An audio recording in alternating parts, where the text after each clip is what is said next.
Welcome to pin point friends once again. आज मैं फिर से एक बार आप लोगों के सामने निफ्टी का एनालिसिस लेके आया हूं और आप लोग देख पा रहे हैं कि मैं निफ्टी का डेली चार्ट आप लोगों के सामने ओपन करके रखा है।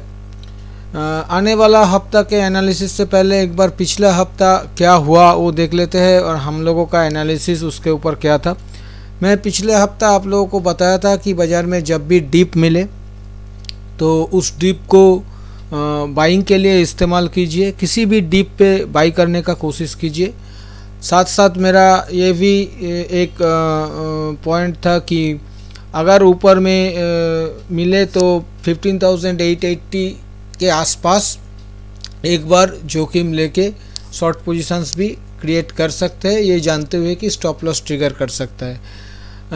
बाय ऑन डिप्स का जो भी बातें मैंने किया वो हर बात हर पॉइंट सही निकला है। नीचे से बाज़ार ऊपर की तरफ मूवमेंट कर दिया, पर ऊपर का जो शॉर्ट पोजीशंस बनाने का जो पॉइंट था वो कामयाब नहीं हुआ। पहला दिन जो मंडे का दिन ऊपर से थोड़ा बहुत गिरावट देखने को मिला था, पर वो 880 से नहीं, उससे काफ़ी नीचे से जो भी है वो पॉइंट ज़्यादा कामयाब नहीं हुआ। अभी देखते हैं कि आने वाला हफ्ता में क्या हो सकता है, क्या क्या पॉजिटिव पॉइंट निकल रहा है, क्या क्या नेगेटिव पॉइंट निकल रहा है। फ्रेंड्स, उससे पहले मेरा आप लोगों को यही रिक्वेस्ट है, वीडियो को लाइक और शेयर ज़रूर कीजिए। और जो भी लोग टेक्निकल एनालिसिस सीखना चाहते हैं, वीडियो के नीचे डिस्क्रिप्शन बॉक्स में मेरा कॉन्टैक्ट नंबर दिया हुआ है 9830336644। आप लोग व्हाट्सएप के ज़रिए या फ़ोन कॉल करके टेक्निकल एनालिसिस सीखने के लिए मेरे साथ संपर्क कर सकते हैं। फ्रेंड्स, आने वाला हफ्ता के लिए मैं आपसे पहले ही कह रहा हूँ, ज़्यादा कुछ नेगेटिव पॉइंट मेरे को देखने नहीं मिल रहा है। जो भी देखने को मिल रहा है वो पॉजिटिव पॉइंट ही देखने को मिल रहा है और मैं उसी का जिक्र करूँगा। मैं बाज़ार में काफ़ी दिनों से बुलिश हूँ। मैं आप लोगों को ये बात शेयर किया है कि मेरा व्यू बुलिश है, आज भी वो बरकरार है। बीच बीच में बहुत ज़्यादा बुलिश हो जाता हूँ, अब बीच बीच में थोड़ा बहुत बुलिश रहता हूँ। तो पिछले हफ्ता उतना ज़्यादा बुलिश नहीं था, बुलिश तो मैं था ही। इस हफ्ता फिर से एक बार बुलिशनेस थोड़ा बढ़ गया है, क्योंकि बाज़ार ऑल टाइम हाई फिर से दिखाया थर्सडे के दिन। इसके चलते मैं थोड़ा ज़्यादा ही बुलिश हूँ। तो जो पॉइंट हमें फ़िलहाल नज़र में आ रहा है, ये देखिए, मैंने एक ट्रेंड लाइन ड्रॉ करके रखा है। पिछले काफ़ी दिनों से 2-4 वीडियो में मैंने इस ट्रेंड लाइन का जिक्र आप लोगों के साथ किया है। बीच में क्या हुआ था, 2-3 दिन के लिए इस ट्रेंड लाइन के नीचे बाज़ार फिसल गया था, पर बाज़ार एक बार फिर से प्राइस इसी ट्रेंड लाइन के ऊपर आने में कामयाब हुआ, जो कि बिल्कुल एक अच्छा खासा पॉजिटिव पॉइंट है। क्योंकि ट्रेंड लाइन के ऊपर रहना मतलब ट्रेंड के मजबूती का संकेत होता है। ऐसा नहीं कि ट्रेंड लाइन तोड़ने से ट्रेंड ख़त्म होता है, ऐसा बिल्कुल नहीं, पर ट्रेंड इंटैक्ट रहता है, मजबूत रहता है ट्रेंड लाइन के ऊपर अगर प्राइस रहे तो यहाँ पे वही देखने को मिल रहा है। इसके साथ साथ देखिए, मैंने पिंक कलर से 2 जोन क्रिएट करके रखा है, एक सप्लाई जोन, एक डिमांड जोन। ऊपर में जो सप्लाई जोन था 15,870 से 15,910, बाज़ार पिछले 2 दिन से वो सप्लाई जोन को काटा है और उसके ऊपर 2 दिन का क्लोजिंग है। ये एक अच्छा खासा पॉइंट है। ऊपर का जो सप्लाई जोन है, इसको काट के ऊपर चलना, ऊपर क्लोजिंग देना, ये अच्छा खासा पॉजिटिव पॉइंट है।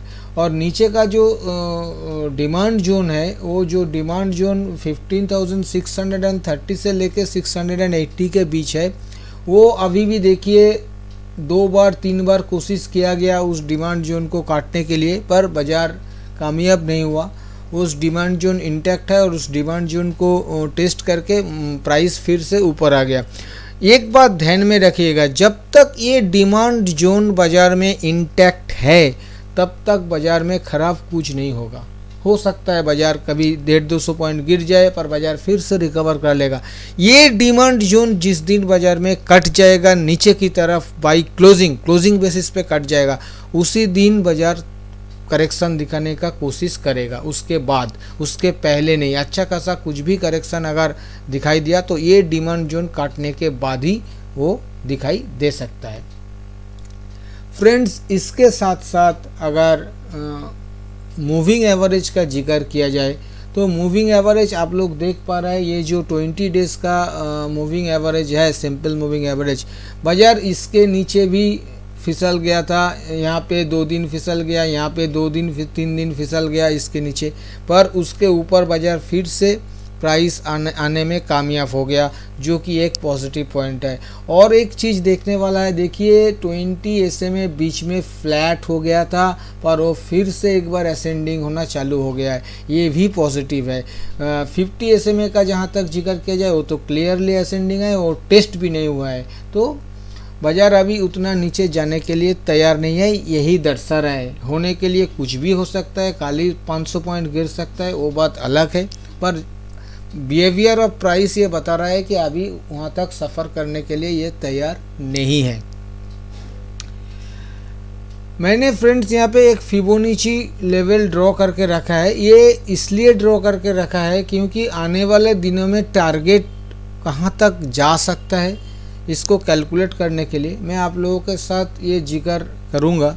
ये पिछला जो डाउन स्विंग है 15,430 से, जो कि 16 फेब को बनाया गया था, और उसके बाद जो लो लगा था 22 अप्रैल को, वो 14,151, ये जो डाउन स्विंग पिछले दिनों देखा गया था, इस डाउन स्विंग का अगर 161.8% रिट्रेसमेंट लेवल मेज़र किया जाए तो वो आ रहा है 16,220 पे। फ्रेंड्स, मैंने पिछले 2-3 वीडियो में इस लेवल का जिक्र आप लोगों के साथ किया है, आप लोग परिचित है इस लेवल से कम मेरे मुंह से सुना है आप लोग। तो 16,220 फ़िलहाल के लिए शॉर्ट टर्म टारगेट बाज़ार में बन रहा है। ये हाई टूटने के बाद यहाँ तक सफ़र बाज़ार को करना चाहिए कम से कम मेरे हिसाब से। तो ये प्राइस एक्शन के ऊपर मोटा मोटा कुछ पॉजिटिव पॉइंट हमें देखने को मिल रहा है। इसके साथ अगर MACD दिखाई देंगे तो MACD में एक पॉजिटिव क्रॉसओवर होने का संभावना है, अभी तक नहीं हुआ है।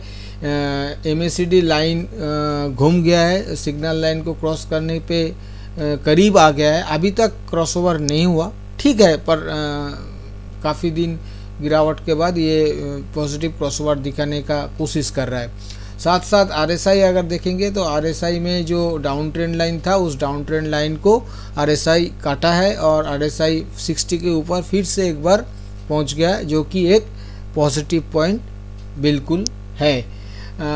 अगर आप पूछेंगे तो बहुत सारे पॉजिटिव बता रहा है, नेगेटिव देखिए जहाँ पर बाज़ार ऑल टाइम हाई पे है वहाँ पे नेगेटिव बताने का क्या बता सकता हूँ मैं। नेगेटिव सिर्फ इतना ही हमें दिखाई दे रहा है कि जब हमारा बाज़ार ऊपर जाने के लिए बिल्कुल तैयार हो चुका है, वहाँ पे ग्लोबल संकेत थोड़ा बहुत नेगेटिव है। US मार्केट 2 दिन से थोड़ा थोड़ा करके गिरावट दिखा रहा है, यूरोपियन मार्केट भी थोड़ा बहुत गिरावट दिखाया है, यही और एशियन मार्केट भी मतलब एक दिन गिरावट एक दिन पॉजिटिव ऐसे करके थोड़ा बहुत वो भी सपोर्ट नहीं दे रहा है। ग्लोबल संकेत के अलावा फ़िलहाल मेरे को नेगेटिव कुछ नहीं दिखाई दे रहा है। इसके साथ साथ मैं और एक नेगेटिव पॉइंट का जिक्र करूँगा, जो कि FII का सेलिंग पिछले कुछ दिनों से हम लोगों को दिखाई दे रहा है कि FII हर रोज़ बाज़ार में सेल कर रहा है, हर रोज़, कभी 400 करोड़, कभी 700 करोड़, कभी 1000-1200 करोड़, उनका कैश मार्केट में रेगुलर बेसिस पे सेलिंग फिगर आ रहा है। ये एक नेगेटिव पॉइंट है, पर इसके बावजूद भी बाज़ार ऑल टाइम हाई तोड़ने में कामयाब हुआ। ये क्यों हुआ? आप लोग देख रहे हैं कि FII का सेलिंग कैश मार्केट में आ रहा है, पर वो लोगों को इतना बेवकूफ़ समझना भी गलत है। वो लोग इतना बेवकूफ़ नहीं है। क्यों नहीं है? मैं एक डेटा का जिक्र आप लोगों के साथ कर रहा हूँ, आप लोगों को दिखा रहा हूँ। ये 16 जुलाई का जो डेटा है उसी को मैं जिक्र कर रहा हूँ। देखिए यहाँ पे जो इंडेक्स फ्यूचर लॉन्ग और इंडेक्स फ्यूचर शॉर्ट का डेटा है, मैं सिर्फ FII का इसी डेटा का जिक्र करूँगा। यहाँ पे करीब 98,888 मतलब 99,000 अप्रॉक्स 99,000 कॉन्ट्रैक्ट लॉन्ग पे है एफआईआई और शॉर्ट पे है बिल्कुल इसका आधा 45,350। ये मतलब इंडेक्स फ्यूचर के ऊपर ये शॉर्ट है, मतलब दुगना लॉन्ग लेके इंडेक्स फ्यूचर में चल रहा है एफआईआई। तो उनको बेवकूफ़ समझना, इसीलिए मैं कह रहा हूँ गलती होगा। कैश मार्केट में वो लोग हेजिंग के पर्पस के लिए सेल बना रहा है, ऐसा मेरा मानना है। इसके साथ साथ अगर फ्रेंड्स ऑप्शन चेन का जिक्र किया जाए तो ऑप्शन चेन मैंने आने वाला सीरीज़ का मतलब 22 जुलाई का ऑप्शन चेन ओपन करके रखा है। ऑप्शन चेन हमें बहुत कुछ नहीं दर्शा रहा है फिलहाल। 15,920 के आसपास क्लोज हुआ है प्राइस, तो 15,900 अगर एट द मनी हम लोग मान लेते हैं तो 15,900 के कॉल साइड के ऊपर 11,714 कॉन्ट्रैक्ट का एडिशन और कूल ओपन इंटरेस्ट 32,914 दिखाई दे रहा है। वहाँ पे पुट साइड के ऊपर 13,181 कॉन्ट्रैक्ट का एडिशन और कूल ओपन इंटरेस्ट 45,820 दिखा रहा है। ये मतलब किसी एक साइड में बहुत ज़्यादा कुछ एडिशन हमें देखने को नहीं मिल रहा है। दोनों तरफ ही लगभग सेम ओपन इंटरेस्ट एडिशन है, पर टोटल ओपन इंटरेस्ट के हिसाब से पुट साइड में थोड़ा ज़्यादा ओपन इंटरेस्ट कॉल साइड के तुलना में दिखाई दे रहा है। तो इसके चलते बाज़ार को 15,900 सपोर्ट पहुंचाएगा, ये बात पक्का है। पर इसके साथ साथ अगर आप 15,950 के कॉल ऑप्शन देखिएगा तो वहाँ पे भी करीब 11,500 कॉन्ट्रैक्ट का ओपन इंटरेस्ट एडिशन और 16,000 के स्ट्राइक प्राइस के ऊपर 26,000 कॉन्ट्रैक्ट का ओपन इंटरेस्ट देखने को मिल रहा है, जो कि ये बता रहा है कि ऊपर जाने का रास्ता इतना आसान नहीं होगा बाज़ार के लिए। रेजिस्टेंसेस बाज़ार को फेस करना पड़ेगा ऊपर जाने तब। बट ये है कि अगर 16,000 को बाज़ार क्रॉस कर पाए किसी भी कारण से, तो यही जो शॉर्टर्स लोग हैं जो कॉल शॉर्ट करके रखा है, इन लोगों को आना पड़ेगा अपना शॉर्ट काटने के लिए और फिर वहाँ से एक अच्छा खासा रैली देखने को मिल सकता है। मोटा मोटा मेरा हिसाब से ऑप्शन चेन फ्रेंड्स फ्लैट ही नज़र आ रहा है, इसमें कुछ मतलब कंक्लूजन निकालने जैसा नहीं है मेरे हिसाब से। फ्रेंड्स मैंने मोटा मोटा अपना price action analysis, option chain analysis आप लोगों के सामने रखा है। अभी मैं आऊँगा कंक्लूजन के ऊपर।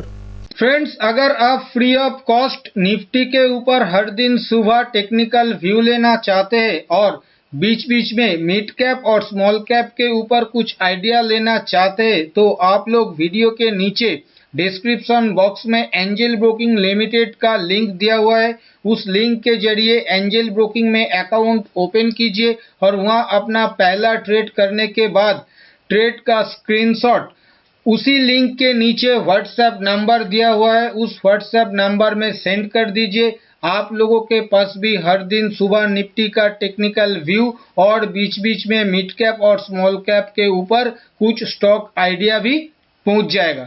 फ्रेंड्स कंक्लूजन पे आने से पहले मैं आप लोगों को थोड़ा आने वाला हफ्ता के लिए रेजिस्टेंस और सपोर्ट क्या होगा इसका जिक्र एक बार कर लेता हूँ। रेजिस्टेंस, जहाँ तक रेजिस्टेंस का बात है, ऊपर में पहला जो रेजिस्टेंस मार्केट को मिलेगा वो 16,050 पे मिलेगा। यहाँ से 130 पॉइंट ऊपर 16,050 पहला रेजिस्टेंस। उसके ऊपर दूसरा रेजिस्टेंस मिलेगा 16,220 16,220 और उसके ऊपर तीसरा रेजिस्टेंस मिलेगा 16,380 16,380। ये तीनों रेजिस्टेंस का काम करेगा। और नीचे जो सपोर्ट का काम करेगा वो पहला सपोर्ट आएगा 15,760 15,760, ये पहला सपोर्ट का काम करेगा। उसके बाद दूसरा सपोर्ट का काम करेगा 15,600 15,600 और तीसरा सपोर्ट का काम करेगा 15,450 15,450। फ्रेंड्स जहाँ तक स्ट्रैटेजी का सवाल है, मैं आप लोगों को यही कहूँगा फिर से एक बार, जहाँ पे भी डीप मिले सपोर्ट लेवल के नज़दीक हो चाहे ना हो, 50-60 पॉइंट के स्टॉप लॉस के साथ 120 पॉइंट के टारगेट के लिए बाय ऑन डिप्स का कोशिश कीजिए। ये मार्केट सेल करने वाला मार्केट अभी भी नहीं है, अभी भी नहीं है। जिस दिन होगा उस दिन मैं ही पहला आदमी होगा जो आके बताऊंगा कि अभी बाज़ार में शॉर्ट सेल किया जा सकता है, पर अभी भी ये ऐसा कुछ भी नहीं दिखा रहा है। तो बाय ऑन डिप्स का कोशिश कीजिए, साथ साथ ब्रेकआउट बाय लेने का कोशिश कीजिए। जैसे मैंने कहा अभी जो जहाँ पे मार्केट खड़ा है, इतना दिनों का रेजिस्टेंस था 15,900 15,920, इसको काटा है, तो यहाँ पे बाइंग लेना चाहिए 16,050 के टारगेट के लिए। जब 16,050 को बाजार काटेगा वहाँ पे फिर से बाइंग लेना चाहिए ब्रेकआउट बाई 16,220 के लिए। 16,220 काटेगा तो फिर से बाइंग लेने का कोशिश कीजिए 16,380 के लिए। पर ऊपर में सेल ऑन राइस का कोई भी बातें मैं नहीं कर रहा हूँ। सिर्फ सेल आप लोग कहाँ पे कर सकते हो? सेल आप लोग कर सकते हो जिस दिन 15,600 नीचे काट जाएगा, 15,600 जिस दिन नीचे काट जाएगा उस दिन शॉर्ट पोजीशंस बनाइए 15,450 के टारगेट के लिए। और अगर 15,450 काट रहा है नीचे तो बिल्कुल ही शॉर्ट पोजीशंस बनाइएगा उसके काफ़ी नीचे का टारगेट के लिए। पर उससे पहले अभी फ़िलहाल शॉर्ट पोजीशंस को अवॉइड कीजिए।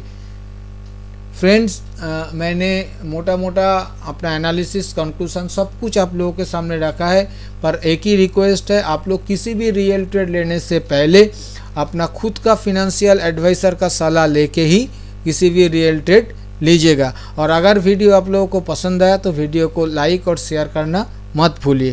थैंक यू दोस्तों, हैप्पी ट्रेडिंग।